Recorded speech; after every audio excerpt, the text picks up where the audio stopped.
Find a solution to your problems. Don't depend on other people to change you. Don't depend on other people to evolve you. Being different, as I've always said, is nothing wrong with being different. Stand out in the crowd. Don't be like everybody else. Don't feel that you got to belong to a group of people for people to respect you. If you don't like where you are, then you must change what you do. But not just change, start evolving. Evolve into something that's unique.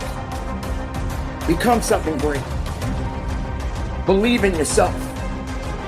And understand that it takes work. And it takes an idea. You have to understand that there's going to be some sacrifices that you must make. So when are you going to make a change? When are you going to finally realize that it's up to you? What you need to be focusing on is a better life, a better understanding, a better you. And if you're not willing to work on that, if you're not willing to change that, then how strong do you really think you will be in the rest of the life that you've been given? Just like the seasons, there are 4 of them: fall, winter, spring, and summer. They're always changing, and they have a purpose connected to it. But you as an individual, do you have that idea of changing the way you think? Do you have the ability to change your life? Look around you. Pay attention to the circumstances that we're in. It's more about sorrow than happiness. People only want to find a way to make more excuses than trying to make a change in their lives. Like I said, like the seasons, they're always changing. And they're gonna continue to do exactly what they do. You know, when the winter comes, it's gonna be cold. When the fall comes, it's gonna be crisp. When the spring comes, it's gonna be, oh, it's chilly, but it's not too warm. And boy, when that summer comes, really hot. But it goes right back to doing exactly what it's been doing. But you, my friend, you got to do some things that's a little bit different, a little bit special, a little bit more unique, a little bit different. And stop feeling sorry for yourself. You got everything you need inside of you right now. Continue to make the most of your life and hold on to it with everything you got, because it belongs to you. The time is now.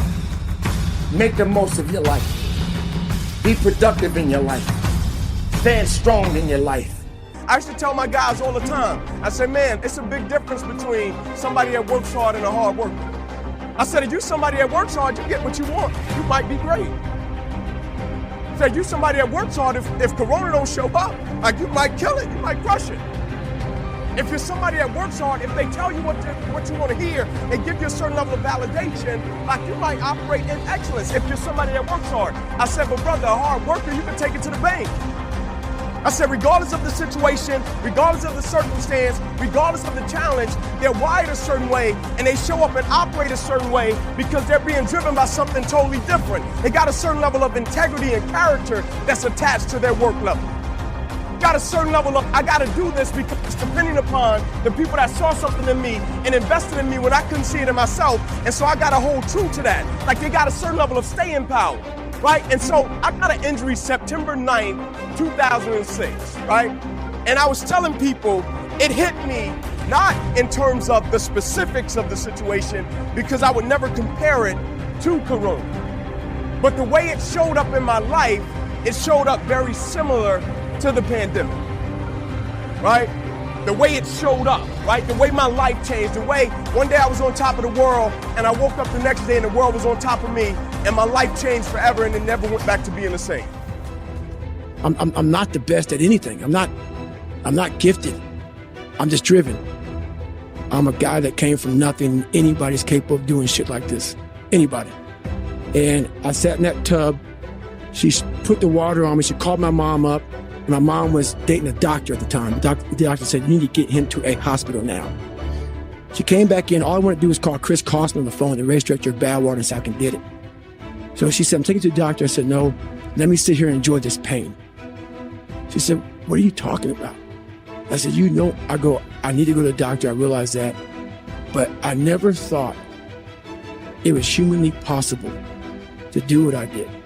I went 70 miles. And at 70 miles, I was dead. I was at 100%. What I thought was 100%. I went 31 more miles after being in the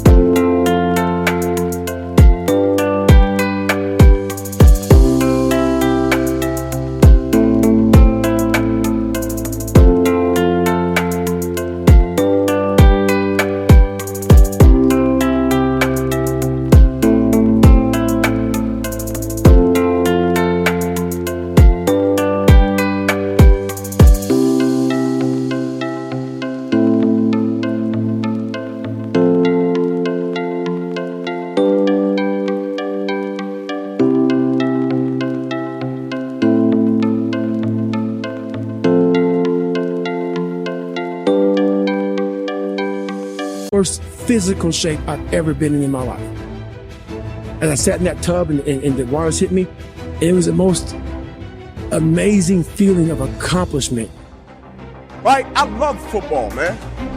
Like, I loved everything about it, right? I never played a hard day of football in my life. It was recreation to me, right? Like, I would walk out on the field, guys would be like, you see that girl on the third row? I'm like, bro, I love the way the grass smells. Like, cut the grass. Like, I love the way the grass smells, right? I love the spray paint they put on the field, right? I love to be able to compete, right? Because I started playing in the streets, light pole to light pole, tackle football.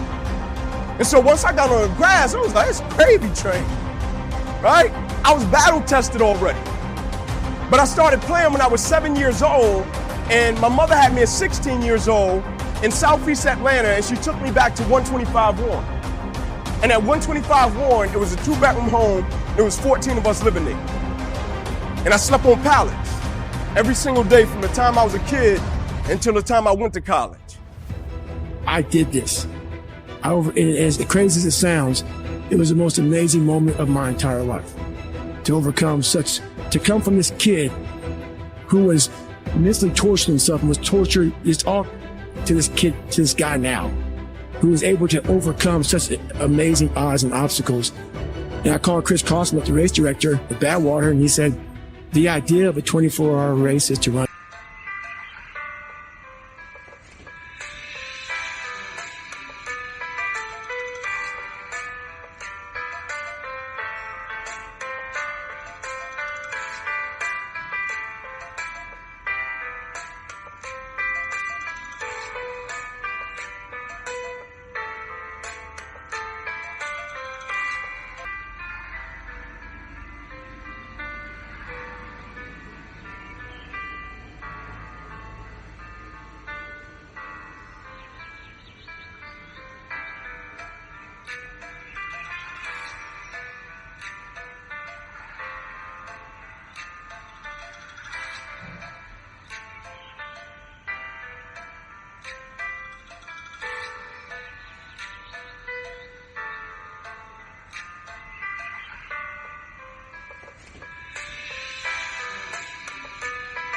"24 hours.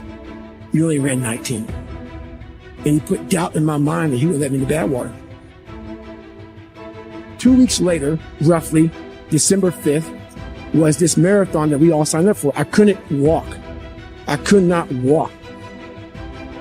I ran 100 miles before I ran a marathon. 10 days or 2 weeks after this 100 mile in one race I did, this marathon, December 5th, in Las Vegas. That gun went off 2005.